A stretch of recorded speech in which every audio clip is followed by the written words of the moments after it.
ikintu usabwa gusa ni engagement yawe, plus n'ubumenyi bwawe, hanyuma ugashobora kuba muri batatu bashobora gutsindira ayo ma competition. Umuntu wa mbere nkukunza kubibereka kuri screen, iyo utsubaye uwa mbere utsindira amafaranga angana $1,000.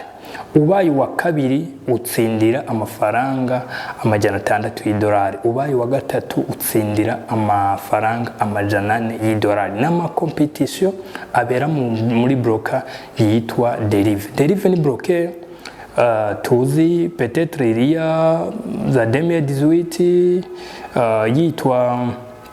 yitwa Binary, mu nyumiza guhindura izina yitwa Derive.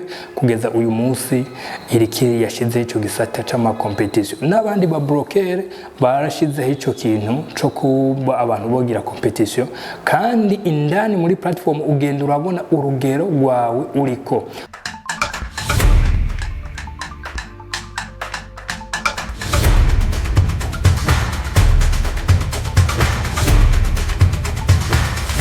Bano wanyiba We Talk Business turabaramukije aho muherereye hose, ni Shadow muri kumwe. Ni We Talk Business, urubuga mumaze gukunda mbere benshi mwagwise yuko ari kuri kaminuza. Yes, bivaye n'ibiganiro ducisha ko biduhereza ubumenyi butwerekeza kuronka amafaranga, butwereka yuko telefone akwiye kuyitunga, akwiye kudutunga. Niyo mpamvu abantu banye ba We Talk Business bayize yuko ari kuri kaminuza. Alright, get rich or die trying, never stop learning. Tugiye kuyaga ku bintu bibiri biri très important. Ndabasavye muze kubikurikirana mwumve ukuntu hari competition atamafaranga utanga igusaba ubumenyi gusa, mugabe ikaguhereza amafaranga menshi cyane gose nkayo ngiye kwabwira. Ikindi kintu kigira kabiri, nimba uyu munsi muri Afrika canke ku isi yose ugenda ukaraba liste y'aba milliardaire ukabona ngo uyu n'umufootballer, uyu n'umuinvestisseur, uyu n'umu, menya yuko iki ari kindi gisata kiriko kiravyara aba milliardaire. Waba uri mu Burundi, waba uri hehe, ndasavye aba investisseur, ndasavye abantu bose bakunda kumva ingena abandi bariko barakora inco nabo bokora, baze kumviriza iyi party igira kabiri. Alright, ikintu cyambere ngiye kubabwira ni competition ikunda kubera mu ba broker batandukanye. Nibaze yuko batari bake muza kuyihurumbira kugira ayo mafaranga muyacakira n'ubumenyi. Alright, ndakunze kuvuga ijambo hakubaho utazi trading, wopfuma ubaho uzi trading mugabo udakora trading. Sinzi ko ico kintu mu gitahura. Akarorero ni nkuko ushobora kubaho udatunze umuduga mugabo ukabaho uzi umuduga mugabo udatunze umuduga.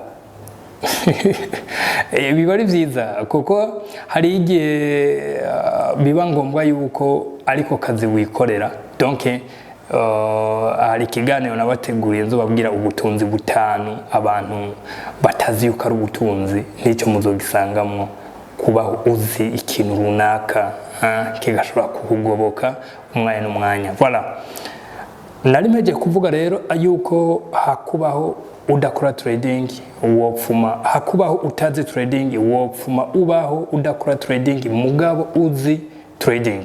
Ndabivuze kubera iki? Nababwiye yuko hariho competition ziriko zirabera mu broker. Aba broker nabaki naba bantu bahuza n'aya ma platform ahuza aba trader hamwe agahuza n'abakoze ayo ma platform. Donc ayo ma platform rero agenda arategura ama competition ari très important. Nta kindi kintu kigusaba kugira ayo ma competition ushobore kuba wogira iki, kuba woyabamwo. Ndaza kuyibereka kuri screen kimwe cyose muraza kubibona. Iyo competition rero ati ikoregwa mu bahe ba broker, ati imeze gute.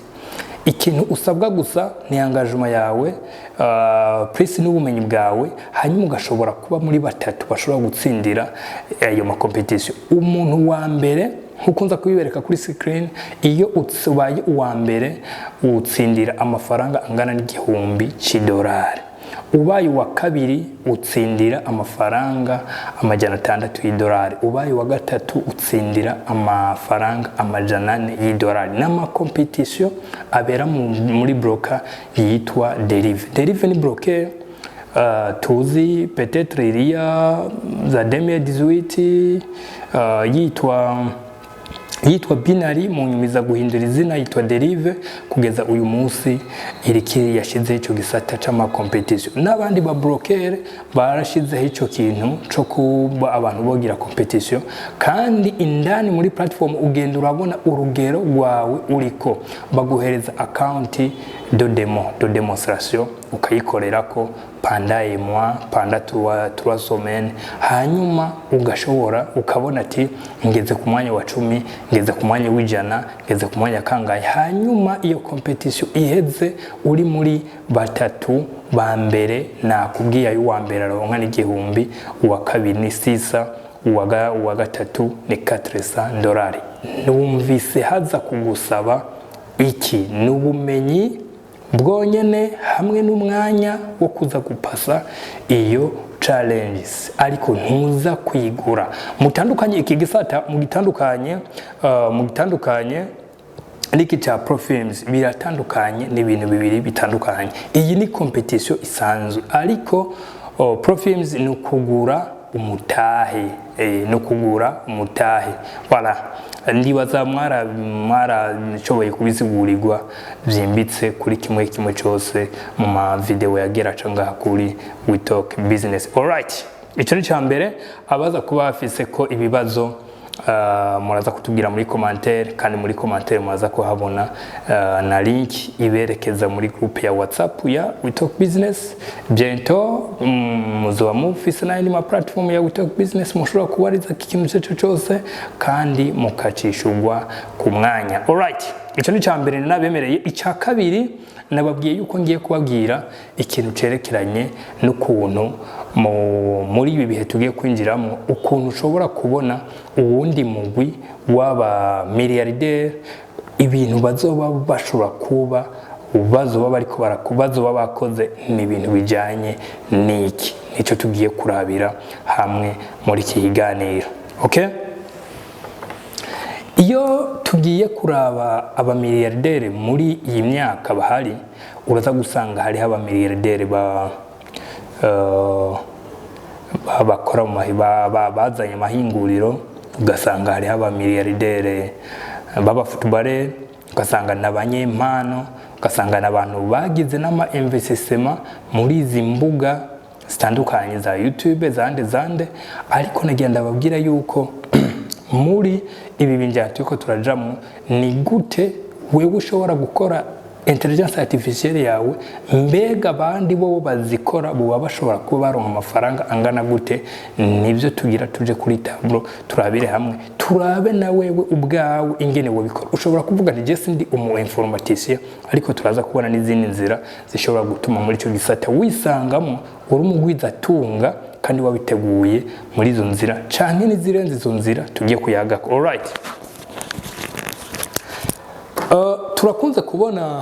turakunze kubona aya ma intelligence artificielle dukoresha, par exemple nk'izi za Gemini, n'izi Wanashima, n'izi za ChatGPT nyinshi, bakubwira ngo par exemple nka Gemini bakakubwira nti kugira iki gisata ugikoreremo, nimba ari nka video tuzoyibona prochainement, utegerezwa kuba wakoze abonnement y'amafaranga angana ota panda emwa.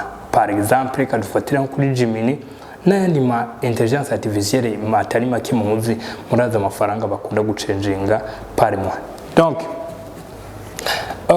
muri Gemini batubwira yuko abonnement par mois ari amafaranga $10.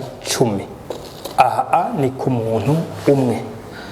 Eske wewe uri kuragerageza kwiyumvira iyi Gemini ni intelligence artificielle ikora amafoto, igakora ama video, uyihereza prompt, ivyo byento tuzobibona, hanyuma ikaguhereza video sere yuko wayibisabye, canke ukayihereza prompt hanyuma ikaguhereza video nkuko wayibisabye.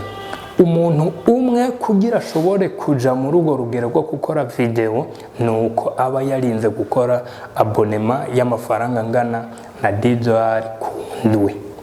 Nagira ndababwira yuko aya mavideo usanga bakorera kuri barinda kugira amabonema si umuntu aba ari karafyinata, ahubwo n'umuntu aba ari mu kazi akavuga nti nanje amavideo ndabona yuko ndabona cyari karamfasha ari muri publicité ari kuduza imbuga Insido Suite, mugabo haba hari ikintu ari karamufasha. Uyu muntu eske ku mwaka murumva yuko azoba amaze kuba yoriha amafaranga angana gute?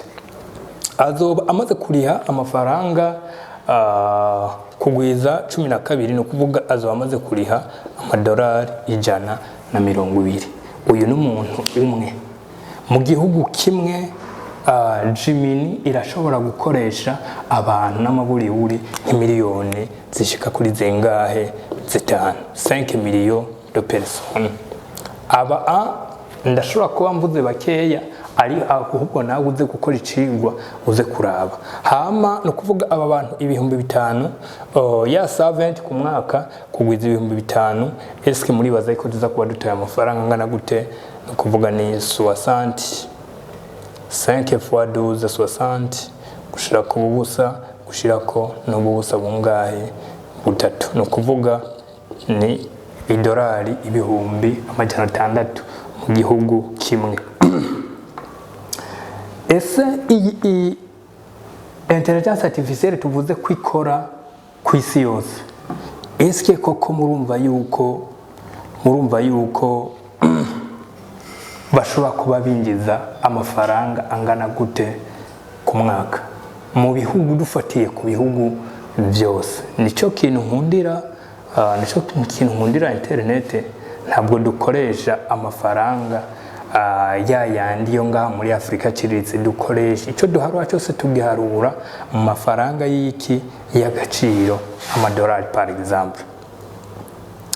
Eske ndakunda kwiyumvira, eske ubu bwenge ubwo abantu ntibazohava babukangukira igihe cyagiye mu myaka izoza? Kubera ko abantu batariko barabukangukira uyu munsi ngo tubone nk'abarundi runaka bakoze intelligence artificielle. Nagira ndababwira impamvu iki kintu nakibabwiye.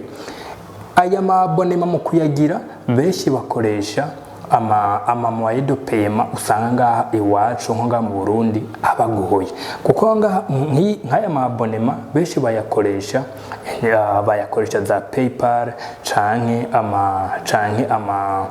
carte bancaire. Ariko nagenda kubwire, mu gihe ushobora gukora intelligence artificielle nk'iyi ukaca uvuga nti wanashima jewe iyi intelligence artificielle nzanye iza kubikora tereke n'iyi ihari n'izi zihari, mugabo ico nza guhinyanyura ni ikihe? Nza guhinyanyura moyen de paiement. Niye moyen de paiement no shiramwo ikorohera abantu benshi, kuko ni benshi n'umubwiye yuko aza gukoresha Gemini aza kuca hita yimva ati none abonema aza kuyikura. Ubwo kugorana rero iyo uzanye inyishu yako ukazana ubworohe ku muntu wari we wese, biza gutuma ijya intelligence artificielle bashobora kuba bayihurumbira. Kubera iki?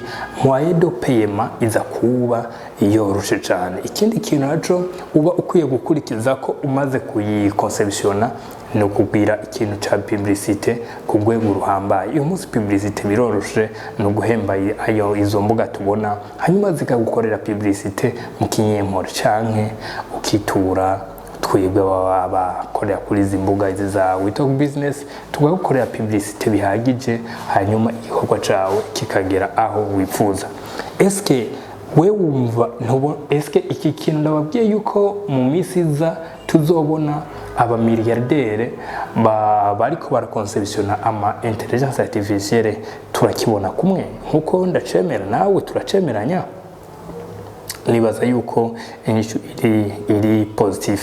Donc genda fatana n'aba investisseurs, kuko singwa mungu buze informatique ariko ashobora kuba ufise ide, hanyuma ukayishira abo ba informaticien, hanyuma mugaconceptiona intelligence artificielle, mugashiramwo ibintu mubona yuko biza korohereza abantu.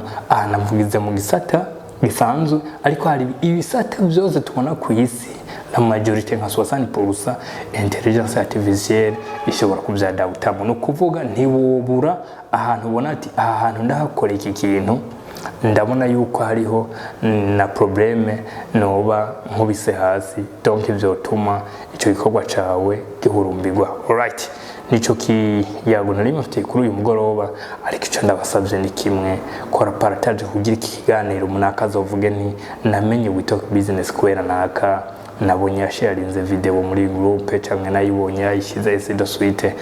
Baba diaspora bakunda kutwandikira ati twabuze ahantu twinvestisa, kameme nimwige gukora ibintu nk'ibi, abazi kubikoranamo mubonereho kugira abantu bafise amafaranga bariko baravuga no yashora hehe bayashore muri ibi bikorwa byanyu. Reka ndabashimira kuba mwadukurikiranye, mugire ibihe byiza, mu tangure n'umwaka mwiza mu mahoro n'umutekano n'imigambi mishasha n'ibintu bishasha. Ciao ciao. Alright.